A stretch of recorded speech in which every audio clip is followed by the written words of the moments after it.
Oh yeah, so I filmed this video, I guess over, like, I started filming it and then I think I made some decent points, then I stopped because like life was lifing, and then I filmed the rest of it like I think a month later, so hence the hair change and the lighting change. Hopefully that's not too jarring. Yeah, enjoy the rest of the video. Hi skinny people.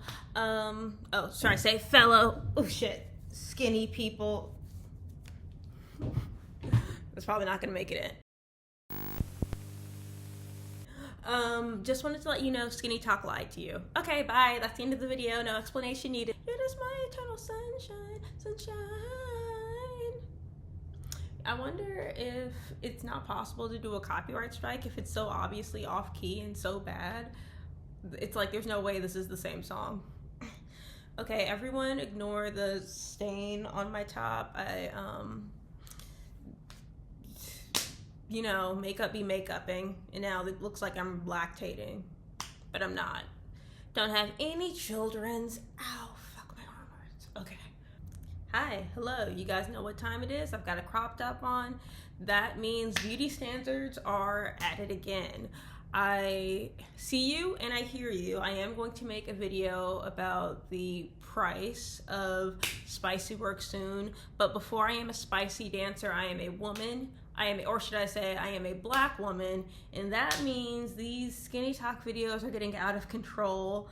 It's beginning to mirror a lot of the diet culture that I grew up with, actually.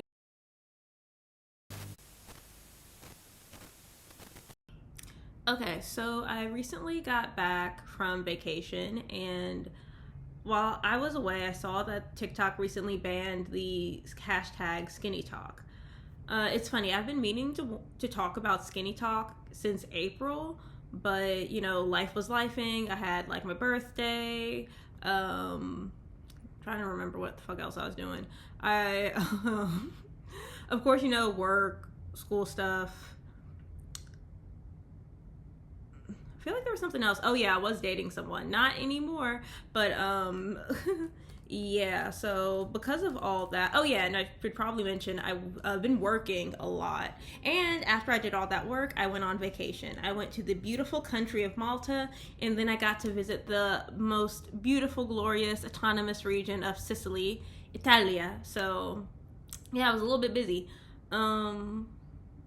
Anyway, that's all to say that forever ADHD. That's all to say that I really haven't had a lot of time to talk skinny talk or talk. To be honest, I did avoid commenting on skinny talk because, to be honest, for the past 32 years of my life, I've been skinny. So like, I don't like, let's say, criticizing or commenting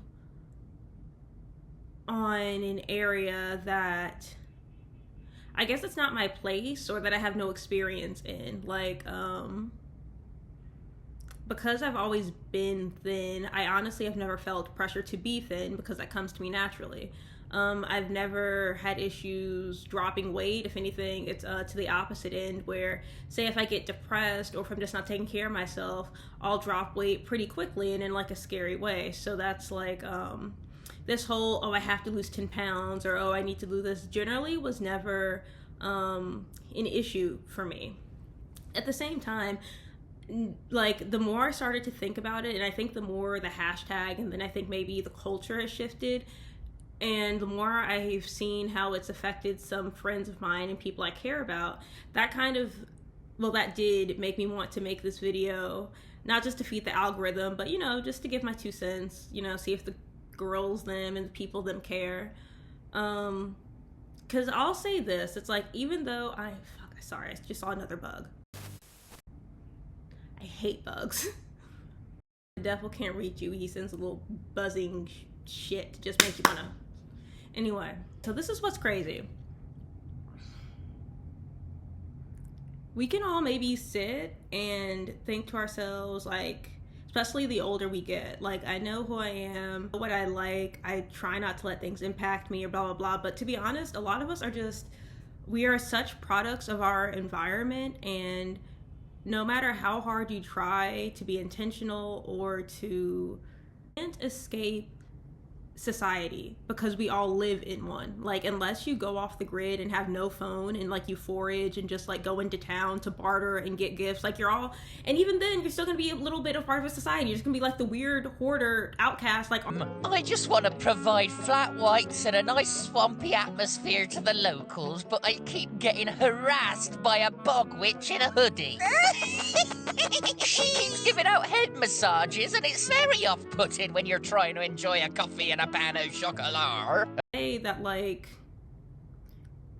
there is no escaping the algorithm. And what I mean, that's all to say this. I'm a thin person, like, just objectively, I'm sometimes borderline underweight at times. And I still felt for, like, and it was weird. It was like, I think it was the beginning of 2025 this year, maybe toward the end of last year. I still didn't feel thin enough. I felt like, oh, maybe I should tighten up in some places. Maybe, like, as I got older, like, maybe some of my rings weren't fitting or some of my jeans weren't fitting the same. I'm like, oh, maybe I should do something about that. And I'm like, I hope this doesn't sound like a humble brag, but I'm basically as thin as a person can get without maybe having an issue.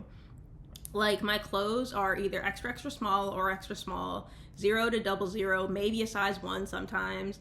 And I was still like, oh, I'm not thin enough. I don't have enough ab definition. I'm not XYZ enough. And it's like, I like to think that I'm authentic and rooted in who I am. And there's still no escaping this feeling that you're not enough. And that's kind of what I think I wanted to, God, editing this will be a trip. Standards are so dystopian that the only way you can reach them is through, like, medical interventions like Ozempic, like plastic surgery, like all these things. And it gets to the point where thin people who are incredibly thin, like I said, as thin as you can be without having a medical issue, people who might be naturally whatever, they still feel like they're not enough and they might need like more medical intervention to fit this incredibly narrow, often unhealthy standard of beauty. I think it's really difficult sometimes to make videos like this and talk about this because, like,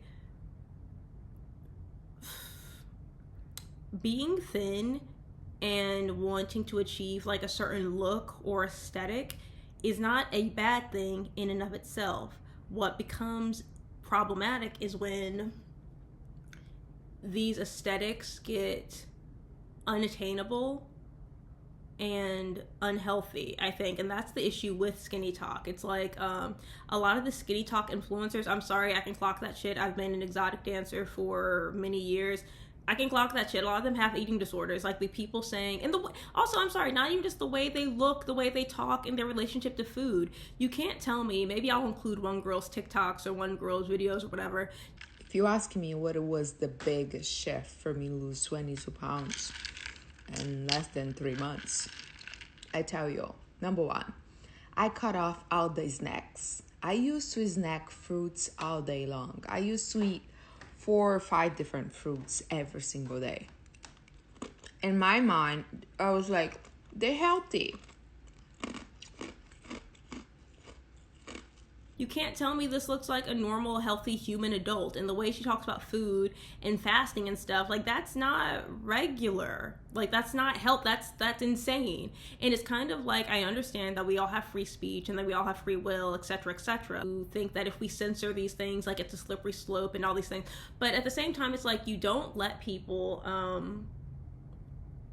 I guess, traffic others. You don't let people join cults. You don't let people sit on the internet and spew hateful, dangerous rhetoric, because even I guess the free speech absolutists or purists would argue this, but certain words and attitudes and shifts and movements can cause what is the word? I don't want to mispronounce it. It can cause irreversible harm.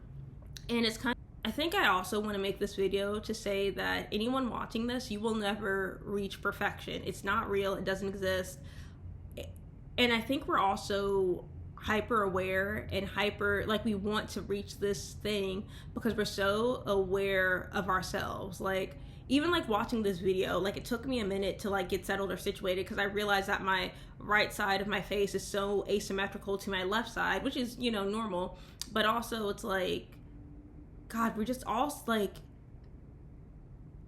we're all under this like not just self-imposed, like societally imposed microscope, under this microscope, and we think if we can just tweak and fix this thing, like a smaller nose, some lip filler, facial balancing, whatever the fuck, then maybe people will treat me better, maybe people will be nicer. And it's like, yeah, maybe, but you can't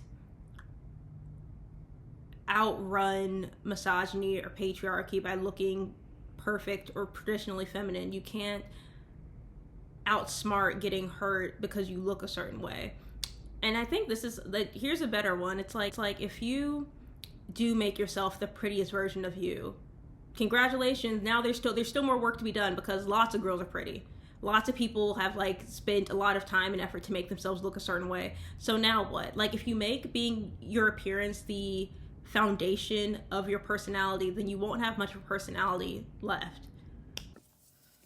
And I was trying to get signed to a modeling agency. Can you give me some appointments at modeling agencies? And he was like, of course. So I would go up there, and I had hair at the time, and they were like, no, girl, you're never going to be a model. It's never going to happen for you. And make a very long story short, I went back to Philly, and I was like, you know, okay, I'm a pretty girl, but all the girls are pretty that are going up there. They're all beautiful girls. How can I stand out? And I went to the barbershop, and I said, just go down the middle. I don't care. Just shave this off. Really? Yes. This foundation that if you can make yourself look like gain a certain amount of weight, all of your other problems will like kind of just fall to the wayside. Like, you'll feel more confident in clothes. You'll get the type of partners you want. Like, a lot of people talk about how weight relates to, and I mean, the fucked up thing I think that also makes it difficult for me to take this to make this video is because, especially as a woman, and I mean from the data I've seen, it doesn't really affect men, but your weight does correlate with like your income, and it does correlate with like, I guess, the type of partner you get. Now, correlation doesn't equal causation, but there's a few different studies that say that, like, yeah, for women, like makeup, weight, hair, like our appearance does, not just like in a societal aspect. Well, okay. Our appearance relates so much into everything else in our lives.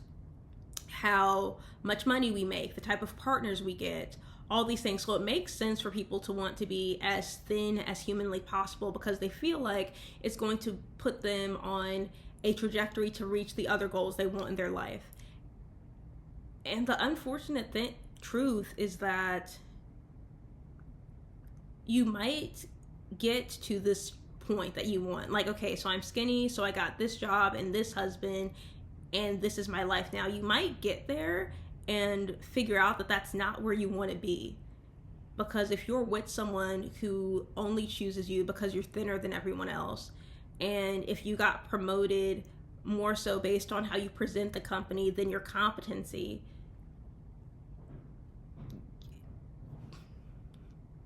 like, do you want to be there? Is that where you want to go? I think when it comes to skinny talk and things like this, we have to, number one, know yourself and constantly check in and constantly examine who you are and how you feel about certain things. Like, that's all I can really say when it comes to, like, you know, self-improvement, personal growth and development, and like chasing your goals. You have to stop and think, is this where I want to go? And also, is this healthy? Is this right? It's like good for my soul, my nervous system. Like, check in. A lot of the girls that fall into the skinny talk trap, it's like weight is the one thing that seems easy for them to control. Like, everything else in your life could be spiraling, but you know, okay, I just won't eat, or I just won't do certain things, and it makes you feel like you have power. And in a system, in a society where most people don't really have power or don't really have a say in what their day-to-day looks like, that can probably feel very empowering. That can probably feel great. that could probably make you feel really confident to say like, hey, I can be the skinniest one in the room. But what I'm saying is that's a false confidence, and it'll only make you resentful of the people who have the things you want without having to harm themselves and starve themselves. And skinny and pretty isn't going to God, it's weird, because being skinny and pretty does help, and it's great, and I like it, and it's fun. But being skinny is not a panacea. Being pretty doesn't mean you automatically get all the things. It's kind of like, think about Amber Rose's interview, where it's like, okay, she got signed with Ford Models, but was she really booking looks? She had to like think about, okay, what am I doing? How can I make myself stand out? How can I make myself desirable to the type of people I want to be desirable to? It's like desirable and attractive to whoever, and to whatever you want is important. Like if you say you want to dance at a certain club, then yes, you have to think about this club's aesthetic and like put yourself in that aesthetic. I found the bug, and it's gone now. Anyway, like if you want to work for a certain modeling agency, if you want to do certain, like, yes, you do have to like fit yourself into these aesthetics. But I think that's why it's really important maybe not to permanently change yourself to fit into a certain aesthetic, because you might get to, like, say, okay, you might, let's take a very example that's specific to what I know. Say there's a club in the city that, found the bug, that only hires girls. Say there's a club in the city that only hires girls with BBLs. And let's say you get a BBL and now you can work at this club. But then when you get to this club, you realize, oh, I hate it here. This sucks. Think about that with like plastic surgery and skinny talk and changing yourselves. Like, what if you wanted to say only get or date a certain man? So you take Ozempic, it like changes, because it can like permanently change and alter your brain chemistry and your body. And then you get the type of guy you want and you realize, oh, this is awful. I don't like this.